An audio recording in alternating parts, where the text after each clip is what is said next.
The diamond story में आपका स्वागत है। आज सुनेंगे कहानी उम्र के इस मोड़ पर। आज रविवार है। पूरा दिन बारिश होती रही। अभी थोड़ी देर पहले ही बरसना बंद हुआ था, लेकिन तेज हवा की सरसराहट अब भी सुनाई पड़ रही थी। गीली सड़क पर लाइट फीकी फीकी सी लग रही थी। सुषमा बंद खिड़की के सामने खोई खोई खड़ी थी और शीशे के से बाहर देखते हुए राहुल के बारे में सोच रही थी। पता नहीं वह इस मौसम में कहाँ है। बड़ा खामोश, बड़ा दिलकश माहौल था। एक ताजगी थी मौसम में, लेकिन मौसम की सारी सुंदरता, आसपास की सारी रंगीनियां दिल के मौसम से बंधी होती हैं। और उस समय सुषमा के दिल का मौसम ठीक नहीं था। विशाल टीवी पर कभी गाने सुन रहा था, कभी न्यूज। वह आराम के मूड में था। छुट्टी थी, निश्चिंत था। उसे न आवाज़ दी, सुषमा क्या सोच रही हो खड़े खड़े? कुछ नहीं, ऐसे ही बाहर देख रही हूँ। अच्छा लग रहा है। यश और समृद्धि कब तक आएंगे? बस आने ही वाले हैं। मैं उनके लिए कुछ बना लेती हूँ, कहकर सुषमा किचन में चली गई। सुषमा जानबूझकर किचन में आ गई थी।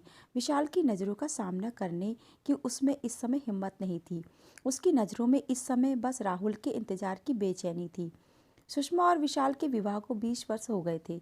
युवा बच्चे यश और समृद्धि अपनी अपनी पढ़ाई और दोस्तों में व्यस्त हुए तो सुषमा को जीवन में एक रिक्तता खलने लगी। वह विशाल से अपने अकेलेपन की चर्चा करती। विशाल, आप भी काफ़ी व्यस्त रहने लगे हैं, बच्चे भी बिजी हैं, आजकल कहीं मन नहीं लगता। शरीर घर बार के सारे कर्तव्य तो निभाता चलता है, लेकिन मन में एक अजीब वीराना सा भरता रहता है। क्या करूं? विशाल समझाता।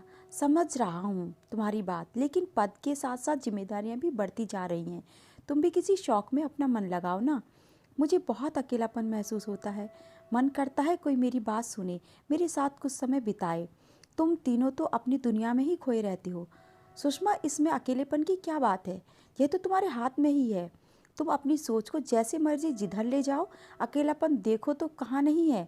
आजकल फर्क बस इतना ही है कि कोई बूढ़ा होकर अकेला हो जाता है और कोई थोड़ा पहले। इस सच्चाई को मन से स्वीकार करो तो तकलीफ नहीं होती। और हाँ, तुम्हें तो पढ़ने लिखने का इतना शौक था ना, तुम तो कॉलेज में लिखती भी थी। बस अब समय मिलता है तो कुछ लिखना शुरू करो। मगर सुषमा को अपने अकेलेपन से इतनी आसानी से मुक्त होना मुश्किल लगता। इस बीच विशाल ने रुड़की से दिल्ली एमबीए करने आए अपने प्रिय दोस्त के साथ छोटे भाई राहुल को घर आने के लिए कहा। सुषमा तो राहुल से मिलने के बाद खिल ही उठी। हॉस्टल में रहने का प्रबंध नहीं हो पाया तो विजय ने विशाल से फ़ोन पर कहा, यार उसे कहीं अपने आसपास ही कोई कमरा दिलवा दे। घर में भी सब लोगों को की चिंता कम हो जाएगी। विशाल के खूबसूरत से घर में पहली मंजिल पर 2 कमरे थे। एक कमरा यश और समृद्धि का स्टडी रूम था, दूसरी एक तरह से गेस्ट रूम था। रहते सब नीचे ही थे। सब कुछ समझ नहीं आया तो विशाल ने सुषमा से विचार विमर्श किया। क्यों ना राहुल को ऊपर का कमरा दे दें, अकेला ही तो है, दिन भर तो कॉलेज में ही रहेगा। सुषमा को कोई आपत्ति नहीं थी। अतः विशाल ने विजय को अपना विचार बताया और कहा, घर की ही बात है, खाना भी यहीं खा लिया करेगा, यहीं आराम से रह लेगा। विजय ने आभार व्यक्त करते हुए कहा, ठीक है, उसे पेइंग गेस्ट की तरह रख ले। विशाल हंसा, क्या बात कर रहा है, तेरे जैसा भाई वैसा मेरा भाई। राहुल अपना बैग ले आया। अपने हंसमुख स्वभाव से जल्दी ही सबसे हिल मिल गया। सुषमा को अपनी बातों से इतना हंसाता कि सुषमा तो जैसे फिर से जी उठी। नियमित व्यायाम और संतुलित खान पान के कारण सुषमा संतुलित देह दृष्टि की स्वामिनी थी। राहुल उससे कहता, कौन कहेगा आप यश और समृद्धि की माँ हैं, बड़ी बहन लगती हैं उनकी। राहुल सुषमा के बनाए खाने की, उसके स्वभाव की, उसकी सुंदरता की दिल खोलकर तारीफ करता और सुषमा अपनी उम्र के 40वें साल में एक नवयुवक से अपनी प्रशंसा सुनकर जैसे नए उत्साह से भर गई। कई दिनों से विशाल अपने पद की बढ़ती जिम्मेदारियों में व्यस्त हो चला था। अब तो बस नाश्ते के समय विशाल हाँ हूँ करता हुआ जल्दी जल्दी पेपर पर नज़र डालता और जाने के लिए बैग उठाता और चला जाता। रात को आता तो कभी न्यूज़, कभी लैपटॉप, तो कभी फ़ोन पर व्यस्त रहता। सुषमा उसके आगे पीछे घूमती रहती, इंतजार करती रहती कि कब विशाल कुछ रिलैक्स होकर उसकी बात सुनेगा। वह अपने मन की कई बातें उसके साथ बांटना चाहती थी, लेकिन सुषमा को लगता विशाल की जिम्मेदारियों का सिलसिला थमने का नाम ही नहीं ले रहा है। उसे लगता एक चतुर अधिकारी के मुखौटे के पीछे उसका प्रियतम कहीं छिप सा गया है। बच्चों का अपना रूटीन था। वे घर में होते तो भी अपने मोबाइल पर या टीवी पर लगे रहते या फिर पढ़ाई में। वह बच्चों से बात करना भी चाहती तो अक्सर दोनों बच्चों का ध्यान अपने फ़ोन पर रहता। सुषमा उपेक्षित सी उठकर अपने काम में लग जाती और अब अकेले में वह राहुल के संदर्भ में सोचने लगी। लेकिन कौन कब बिना कारण बिना चेतावनी दिए इंसान के भीतर जगह पा जाता है, इसका आभास उस घटना के बाद ही होता है। सुषमा के साथ भी ऐसा ही हुआ। राहुल आया तो दिन ब दिन विशाल और बच्चों की बढ़ती व्यस्तता से मन के एक खाली कोने के भर जाने की सी अनुभूति होने लगी। विशाल टूर पर रहता तो राहुल कॉलेज से आते ही कहता, भैया गए हुए हैं, आप बोर हो रही होंगी, आप चाहें तो बाहर घूमने चल सकते हैं, यश और समृद्धि को भी ले चलिए। सुषमा कहती, वो तो कोचिंग क्लास में है, देर से आएंगे, चलो हम दोनों ही चलते हैं, मैं गाड़ी निकालती हूँ। दोनों जाते घूम फिर कर खाना खाकर ही आते। सुषमा राहुल को अपना पर्स कहीं निकालने नहीं देती। राहुल उसके जीवन में एक ताज़ा हवा का झोंका बनकर आया था। दोनों की दोस्ती का दायरा बढ़ता गया। वह अकेलेपन की खाई से निकलकर नई दोस्ती की अनुभूति के सागर में गोते लगाने लगी। अपनी उम्र को भूलकर किशोरियों की तरह दोगुने उत्साह के साथ हर काम करने लगी। राहुल की हर बात, हर अदा उसे अच्छी लगती। कई दिनों से अकेलेपन के एहसास से चाहे अनचाहे अपने भीतर का खाली कोना गहराई से महसूस करती आ रही थी। अब उस जगह को राहुल के साथ ने भर दिया था। कोई भी काम करती राहुल का ध्यान आता रहता, उसका इंतजार रहता। वह लाख दिल को समझाती कि अब किसी और का ख्याल गुनाह है, लेकिन दिल क्या बातें समझ लेता है? नहीं, यह तो सिर्फ अपनी ही जबान समझता है, अपनी ही बोली जानता है। उसमें जो समा जाए वह जरा मुश्किल ही से निकलता है। अब तो ना चाहते हुए भी विशाल के साथ अंतरंग पलों में भी वह राहुल की चहकती आवाज़ से घिरने लगती। मन का दो दिशाओं में पूरे वेग से खींचना उसे तोड़ जाता। मन में उथल पुथल होने लगती। वह सोचती, ये बैठे बैठाए कौन सा रोग लगा बैठी। यह किशोरियों जैसी बेचैनी, हर आहट पर चौंकना। कभी वह शीशे के सामने खड़ी होकर अपनी मनोदशा पर खुद ही हंस पड़ती। अचानक एक दिन राहुल कॉलेज से मुंह लटकाए आया। सुषमा ने खाने के लिए पूछा तो उसने मना कर दिया। वह चुपचाप ड्राइंग रूम में ही गुमसुम बैठा रहा। सुषमा ने बार बार पूछा तो उसने बताया, आज कॉलेज में मेरा मोबाइल खो गया है। यहाँ आते समय विजय भैया ने इतना महंगा मोबाइल लेकर दिया था। भैया आप बहुत गुस्सा होंगे। सुषमा चुपचाप सुनती रही, कुछ बोली नहीं। लेकिन अगले ही दिन उसने अपनी जमा पूंजी से 5,000 रुपये निकालकर राहुल के हाथ पर जबरदस्ती रख दिए। राहुल मना करने लगा, लेकिन सुषमा के जोर देने पर रुपए रख लिए। कुछ महीने और बीत गए। विशाल भी फुर्सत मिलते ही राहुल के हालचाल पूछता। वैसे उसके पास समय ही नहीं रहता था। सुषमा पर घर गृहस्थी पूरी तरह से सौंपकर अपने काम में लगा रहता था। सुषमा मन ही मन पूरी तरह राहुल की दोस्ती के रंग में डूबी हुई थी। पहले उसे विशाल में एक दोस्त नजर आता था, अब उसे विशाल में एक दोस्त की झलक भी नहीं दिखती। यह क्या उसी की गलती थी? विशाल को अब उसकी कोमल भावनाएं छूकर भी नहीं जाती थी। राहुल में उससे एक दोस्त नजर आता था है। वह उसकी बातों में रुचि लेता है, उसके शौक ध्यान में रखता है, उसकी पसंद नापसंद पर चर्चा करता है। उसे बस एक दोस्त की ही तलाश थी। वह उसे राहुल के रूप में मिल गया। उसे और कुछ नहीं चाहिए। एक दिन विशाल टूर पर था। यश और समृद्धि किसी बर्थडे पार्टी में गए थे। अंधेरा हो चला था।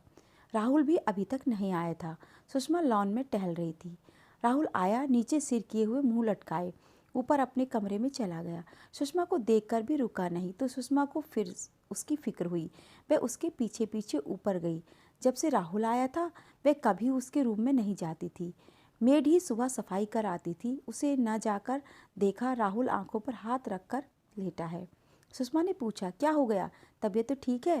राहुल उठकर बैठ गया, फिर धीमे स्वर में बोला, मैं ठीक हूँ।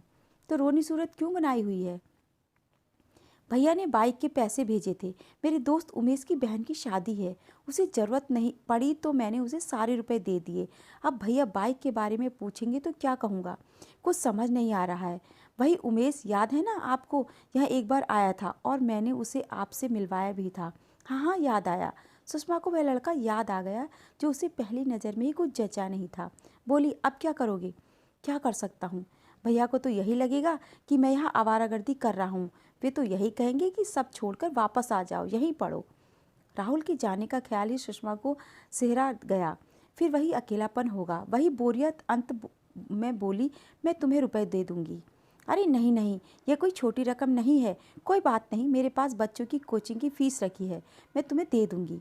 लेकिन मैं ये रुपए आपको जल्दी लौटा दूंगा। हाँ हाँ ठीक है, मुझसे कल रुपए ले लेना। अब नीचे आकर खाना खा लो। सुषमा नीचे आ गई, अपनी अलमारी खोली, सामने ही रुपए रखे थे। सोचा अभी राहुल को दे देती हूँ, उसे ज़्यादा ज़रूरत है इस समय, बेचारा कितना दुखी हो रहा है। अभी जाकर पकड़ा देती हूँ, खुश हो जाएगा। वह रुपए लेकर वापस गई। राहुल के कमरे के दरवाजे के बाहर ही उसके कदम ठिठक गए। वह फ़ोन पर किसी से धीरे धीरे बात कर रहा था। न चाहते हुए सुषमा ने कान उसकी आवाज़ की तरफ लगा दिए। वह कह रहा था, यार उमेश, मोबाइल और बाइक का इंतजाम तो हो गया, सोच रहा हूँ अब क्या मांगूंगा। अमीर औरतों से दोस्ती करने का यही तो फ़ायदा है, उन्हें अपनी बोरियत दूर करने के लिए कोई तो चाहिए, और मेरे जैसे लड़कों को अपना शौक़ पूरा करने के लिए कोई और भी चाहिए। मुझे तो यह भी लगता है कि थोड़ी सब्र से काम लूँगा तो वे मेरे साथ सो भी जाएगी। बेवकूफ़ तो है ही, सब कुछ होते हुए भटकती घूमती है। मुझे क्या, मेरा तो फ़ायदा ही है उसकी बेवकूफ़ी में। सुषमा भारी कदमों से नीचे आकर कटे पेड़ सी बेड पर पड़ गई। लगा कभी कभी इंसान को परखने में मात खा जाती हैं नज़रें, उसे जैसे कोई पारखी जौहरी कांच को हीरा समझ बैठे। तीखी कचोट के साथ उसे स्वयं पर शर्म आई। इतने दिनों से वह राहुल जैसे चालाक इंसान के लिए बेचैन रहती थी। सही कह रहा था राहुल, वही बेवकूफ़ी कर रही थी। अकेलेपन के एहसास से उसके कदम जिस राह पर बढ़ चले थे, अगर कभी विशाल और बच्चों को उसके मन की था मिल जाती तो क्या इज्जत रह जाती उसकी उनकी नज़रों में। तभी विशाल की आवाज़ कानों में गूंजी, अकेलेपन से हमेशा दुखी रहने और नियति को कोसने से तो अच्छा है कि तुम चीज़ों को उसी रूप में स्वीकार कर लो जैसी वे हैं। तुम ऐसा करोगी तभी खुलकर सांस ले पाओगी। इस बात का ध्यान आते ही सुषमा को कुछ शांति सी मिली। उसने कुदरत को धन्यवाद दिया। उम्र के इस मोड़ पर अभी इतनी देर नहीं हुई थी कि वह स्थिति को संभाल न सके। वह कल ही राहुल को यहाँ से जाने के लिए कह देगी और यह भी बता देगी वह इतनी बेवकूफ़ नहीं कि अपने पति की कमाई दूसरे की भावनाओं से खेलने वाले लड़के पर लुटा दे। वह अपने जीवन की पुस्तक के इस दुखांत अध्याय को सदा के लिए बंद कर रही है ताकि वह अपने जीवन की नई शुरुआत कर सके, कुछ सार्थक करते हुए जीवन का शुभारंभ करने का प्रयत्न तो वह कर ही सकती है। वह अब नहीं भटकेगी। क्रोध, घृणा, अपमान और पछतावे के मिले जुले आंसू उसकी आंखों से बह निकले, लेकिन अब सुषमा के मन में कोई दुविधा नहीं थी। अब वे जिएगी अपने स्वयं के सजाए सांवरे लम्हे, अपनी खुद की नई पहचान के साथ। अचानक मन की सारी गांठें खुल गई थी। यही विकल्प था दीवाने मन का। उसने फ़ोन उठा लिया, राहुल के भाई को फ़ोन कर दिया और दिए गए पैसों की सूचना देने के लिए और उन्हें वापस मांगने के लिए। दोस्तों, ये थी आज की कहानी। आपको कैसी लगी कमेंट करके मुझे ज़रूर बताएं, और इसी तरह की कहानियाँ सुनने के लिए मेरे चैनल को भी सब्सक्राइब करें।